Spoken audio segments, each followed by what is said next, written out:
नमस्कार दोस्तों, Abhishek Kumar Gupta ji YouTube channel पे आपका स्वागत है। बिहार बोर्ड मैट्रिक परीक्षा 2025 साइंस का महत्वपूर्ण क्वेश्चन एंड आंसर। तो चलते हैं प्रश्न की ओर। पहला प्रश्न है, अम्ल और भस्म पदार्थ है, तो इसका आंसर हो जाएगा ऑप्शन नंबर 1, विपरीत गुण वाले। तो अब अगले प्रश्न की ओर।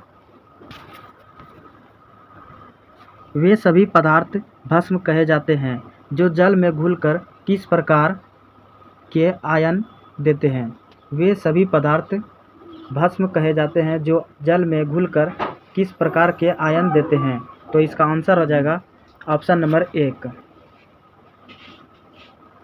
Hydroxyl ion. अब अगले प्रश्न की ओर। भस्म के स्वाद होते हैं, भस्म के स्वाद होते हैं, इसमें हो जाएगा ऑप्शन नंबर बी, कड़वा। अगले प्रश्न की ओर। जिस भस्म के अणु जल में पूर्णतः आयनित होकर हाइड्रोक्सिल आयन बना देते हैं वे कहे जाते हैं। जिस भस्म के अणु जल में पूर्णतः आयनित होकर हाइड्रोक्साइड आयन देते हैं वे कहे जाते हैं। तो इसका आंसर हो जाएगा ऑप्शन नंबर 3, प्रबल भस्म हो जाएगा। अगले प्रश्न की ओर। इनमें से कौन प्रबल क्षार है, इनमें से कौन प्रबल क्षार है। तो इसका आंसर हो जाएगा ऑप्शन नंबर 1, सोडियम हाइड्रोक्साइड। अगले प्रश्न की ओर। इनमें से कौन क्षारीय पदार्थ हैं, इनमें से कौन क्षारीय पदार्थ हैं।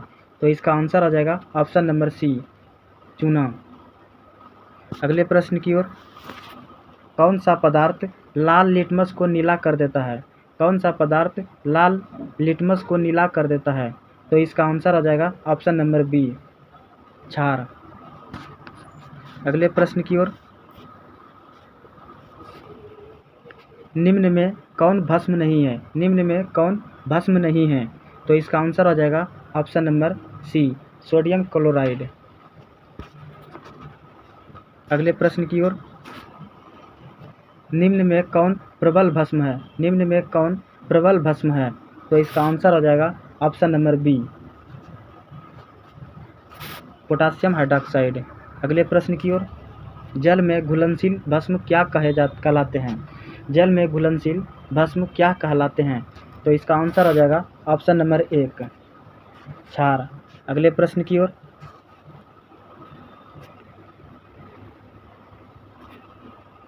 क्या सभी क्षारक क्षार हो जा सकते हैं। तो बताइए कि कौन सा क्षारक क्षार होगा। इसका आंसर हो जाएगा ऑप्शन नंबर बी, जल में घुलनशील क्षारक। अगले प्रश्न की ओर। कोई विलयन अंडे के पिसे हुए कवच से अभिक्रिया कर एक गैस उत्पन्न करता है जो चूने के पानी को दूधिया कर देता है। इस विलयन में क्या है। तो इसका आंसर हो जाएगा option number B, hydrochloric. Option number इसका हो जाएगा बी। अगले प्रश्न की ओर। निम्नलिखित में कौन विजातीय यौगिक है, निम्नलिखित में कौन विजातीय यौगिक है। तो इसका आंसर हो जाएगा option number option number D, plaster of Paris. अगले प्रश्न की ओर। सांद्र अम्ल या क्षारक को जल के साथ मिश्रित करना किस प्रकार की अभिक्रिया है। सांद्र में अम्ल या क्षारक को जल के साथ मिश्रित करना किस प्रकार की अभिक्रिया है। तो इसका आंसर हो जाएगा ऑप्शन नंबर बी, ऊष्माक्षेपी। अगले प्रश्न की ओर। किसी अम्ल की धातु के साथ अभिक्रिया के फलस्वरूप कौन सी गैस बनती है, किसी अम्ल की धातु के साथ अभिक्रिया के फलस्वरूप कौन सी गैस बनती है। तो इसका आंसर हो जाएगा option number C, hydrogen gas. अगले प्रश्न की ओर। सिरका में कौन सा अम्ल पाया जाता है, सिरका में कौन सा अम्ल पाया जाता है। तो इसका आंसर हो जाएगा option number D, potassium hydroxide.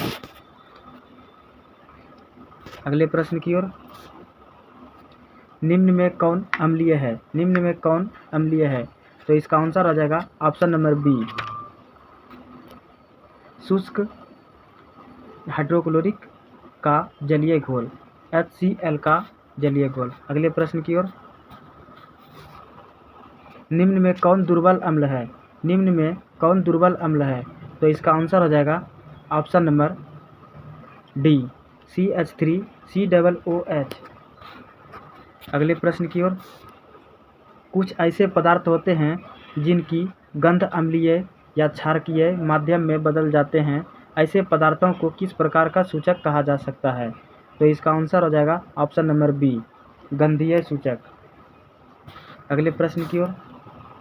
धातुओं के कार्बोनेट और बाइकार्बोनेट पर अम्ल की अभिक्रिया से कौन सा गैस उत्सर्जित होता है? तो इसका आंसर हो जाएगा option number B, carbon hydroxide. अगले प्रश्न की ओर। गंधीय सूचक से गंध परिवर्तन द्वारा किन किन पदार्थों की उपस्थिति दर्शाई जा सकती है? तो इसका आंसर हो जाएगा option number D, none of these, इनमें से कोई नहीं। अगले प्रश्न की ओर। सार्वत्रिक सूचक शुद्ध जल में कौन सा रंग देता है?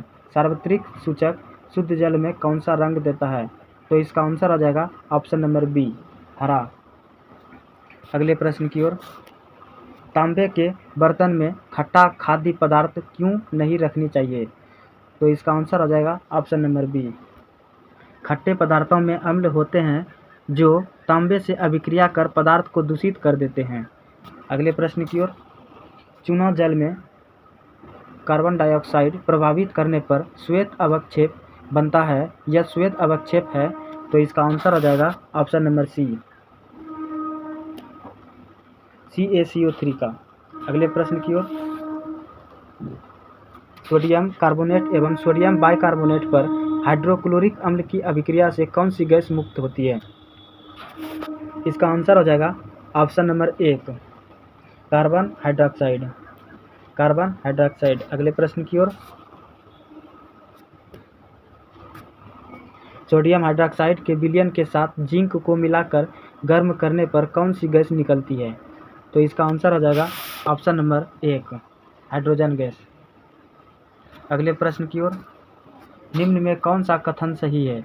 निम्न में कौन सा कथन सही है? तो इसका आंसर हो जाएगा ऑप्शन नंबर सी, धातु के ऑक्साइड क्षारीय होते हैं, धातु के ऑक्साइड क्षारीय होते हैं, तो इसका आंसर हो जाएगा सी। अगले प्रश्न की ओर। हल्दी, लिटमस पत्र आदि किस प्रकार का सूचक है? हल्दी, लिटमस पत्र आदि किस प्रकार का सूचक है? तो इसका आंसर हो जाएगा ऑप्शन नंबर एक, प्राकृतिक।